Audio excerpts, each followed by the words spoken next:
이렇게 브레이크 없는 자동차처럼 질주하던 유영철의 사연도 결국 막을 내리게 됩니다. 그가 체포되는 순간으로 가보겠습니다.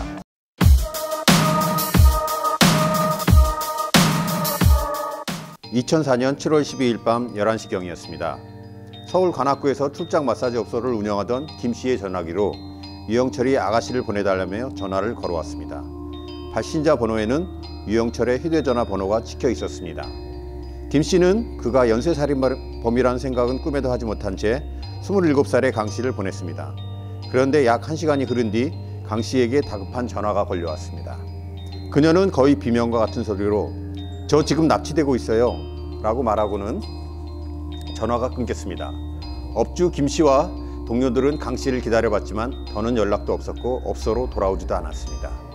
다음 날 업주 김 씨는 과거에 한 사건 관계로 만난 적이 있는 서울경찰청 기동수사대의 한 형사에게 전화를 걸어 사정을 설명했습니다. 한 형사는 사건이라는 생각에 업주 김 씨가 말한 내용을 첩보로 작성해 보고를 올리고 수사에 착수했습니다. 이튿날인 7월 15일 새벽 2시, 김 씨의 출장 마사지 업소에 한 통의 전화가 울렸습니다. 유영철이었습니다. 김 씨는 한 형사에게 연락을 해 유영철과의 약속 장소를 알려준 뒤 여성 한 명을 태우고 약속 장소로 나갔습니다.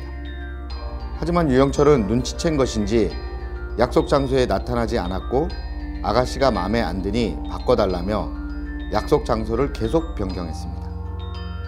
그러던 중 근처에서 휴대전화를 하던 유영철을 보게 된 업주 김 씨.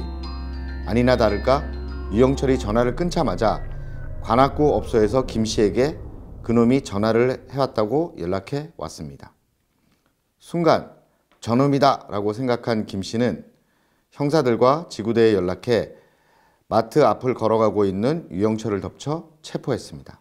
유영철은 격렬하게 저항하면서 손에 쥐고 있던 무언가를 입에 쑤셔 넣고는 삼키려고 했습니다. 형사들이 유영철의 입을 벌려 겨우 삼키려고 했던 것을 빼냈습니다. 그건 출장 마사지 업소에 전화번호가 적혀있던 전단지 뭉치였습니다. 유영철이 전화했던 출장 마사지 업주의 제보로 인해서 이 연쇄 살인극이 막이 내리게 된 셈이네요. 그런데 이 유영철은 여성을 살해하고 왜 이틀 뒤 같은 업소에 다시 전화를 걸어 범행을 이렇게 하려고 할까? 일반적이지 않아 보이는데요. 근데 사실은 이제 상호만 다르지 이 윤락업소에 연결되어 있는 그 전화번호들이었었어요. 그래서 이미 이제 한번 출장을 나갔던 소속되어 있는 여성들이 2명, 3명씩 이제 점차 실종이 되기 시작을 하니까 그 내부에서도 이게 뭔가 문제가 있다라고 하던 그런 차에 이제 이게 계속 범행이 저질러지고 있는 상황에서 이런 체포의 과정까지 이르게 된 거지요, 사실은. 근데 유영철을 잡은 경찰들은 유영철이 잡히긴 했지만 이 사람이 연쇄살인범이다라고는 몰랐을 텐데 어떻게 자백을 받아내셨을까요? 아주 굉장히 드라마틱한 부분인데요. 이제 나중에 우리가 이제 다음 사건의 정남규 때도 마찬가지고 강호순 마찬가지입니다. 여러분들 사건 추적을 하고 연쇄살인 사건을 경찰이 추적을 해 나가지만 사실은 잡히는 순간에 이 사람이 연쇄살인범이야 이렇게 잡히는 경우는 현장에서 검거되지 않는 한 사실 알 수는 없어요.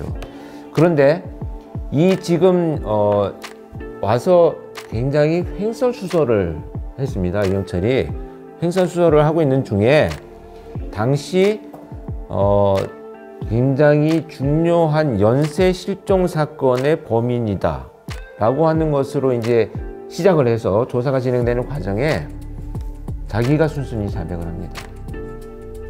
모든 사건을 다 자백하는 것이 아니고 내가 사람들을 굉장히 많이 죽이고 싶은 사람이다.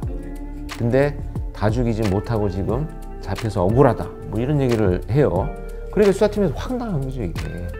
당시 서울지방경찰청의 수사부장이 현장에 나가서 현장 지휘를 하면서 그 뒷모습이 수배되었던 그 전단지를 보고 네가 이 사진의 주인공이 아니냐라고 추궁을 하기 시작을 합니다. 그때부터 이제 유영철은 자백을 하기 시작을 하죠. 그때 과연 이 사람이 이 용의자, 당시에 만든 용의자가 정말 살인을 저질렀다는 것을 확인을 해야 되는데 그러면 시신을 매장한 장소를 자백을 해라.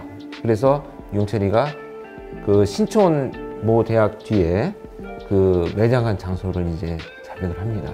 그래서 수사부장 지휘하에 CSA 요원들이 비밀, 이게 만약 공개가 되면 시신을 못 찾아도 문제고, 찾아도 지금 앞으로의 수사가 전개가 돼야 되니까 여기서 이제 비공개로 스탠바이를 시켜 놓습니다. 그리고 밤늦은 시간에 그곳으로 가죠. 그리고 저한테도 연락을 받았습니다. 지금 예사롭지 않은 사건, 기존에 있어 왔던 사건의 유력한 지금 범인이 체포가 됐는데 시신을 확인하고 있다. 그래서 저도 현장으로 가죠. 그 시신을 찾습니다. 그리고 나서부터 시신을 발견해내고 본격적인 이제 수사가 전개되는 그런 과정을 거치게 됩니다.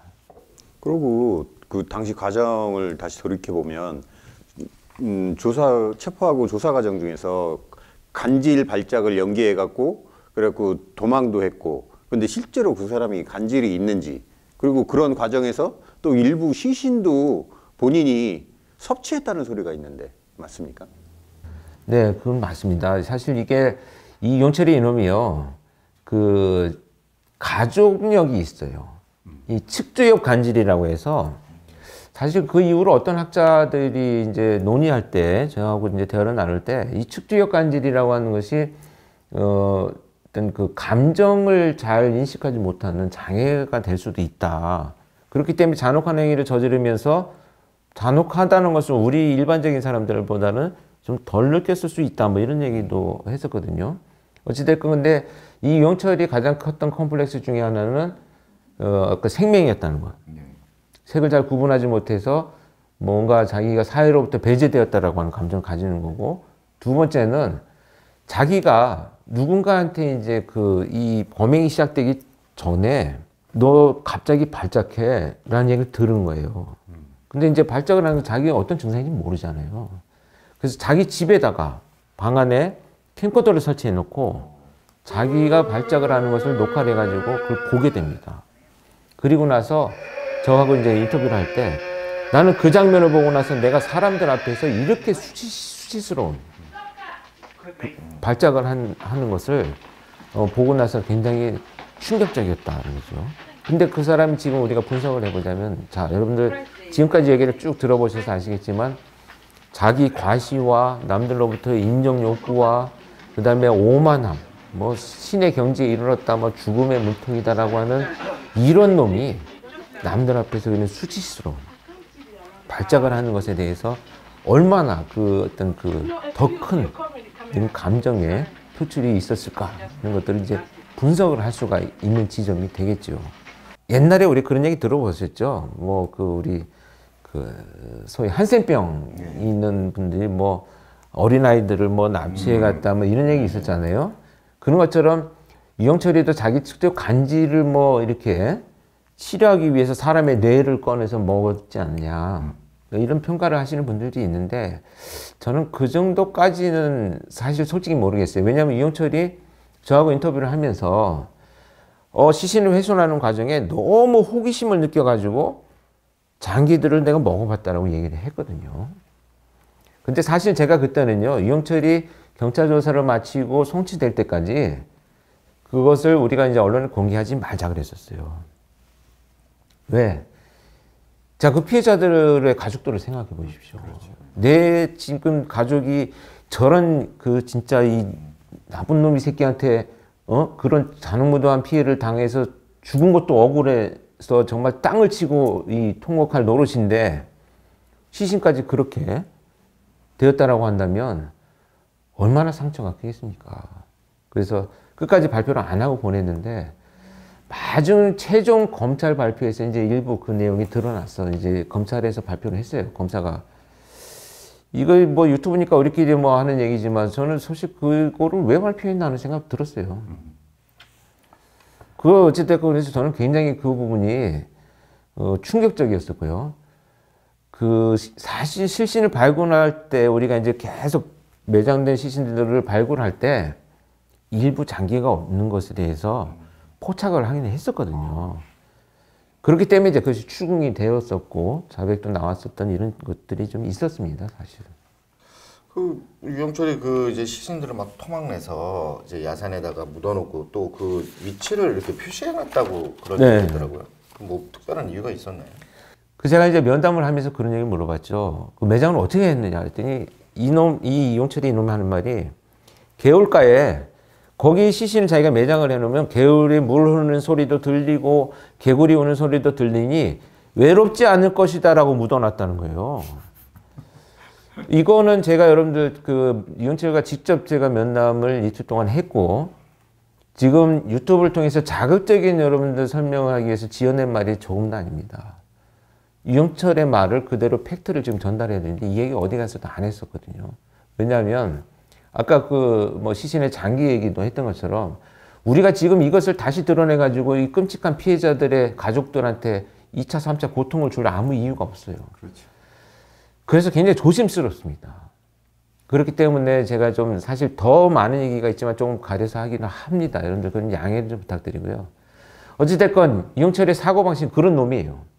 자기가 살해하고 매장한 놈이 외롭지 않기 위해서 거기다 묻어놨다고 이런 이 말을 한 이런 놈인데 표시를 해놓은 이유는 자 뭐 살인의 추억 거기 가서 다시 뭐 내가 살인의 환상을 추억하느냐 이게 아니고 계속 매장을 해야 되기 때문에 한번 매장한 곳을 확인하기 위해서 그렇게 해놨다는 거예요.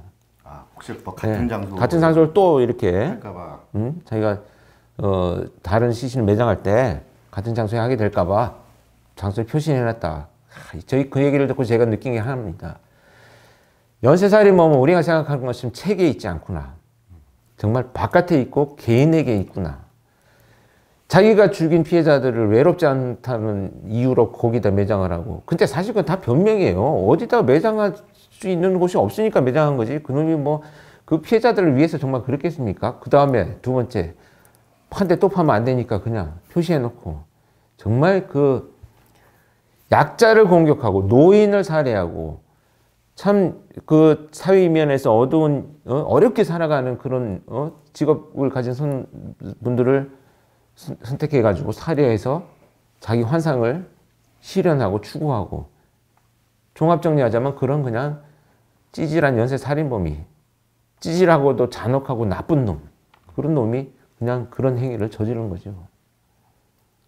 지금도 생각하면 저는 그 유튜브에 오늘 보시면서 이용철 사건 보시면서 제가 유난히 이렇게 목소리가 커지고 광분하고 흥분하는 것을 아마 여러분들 느끼셨을 텐데요.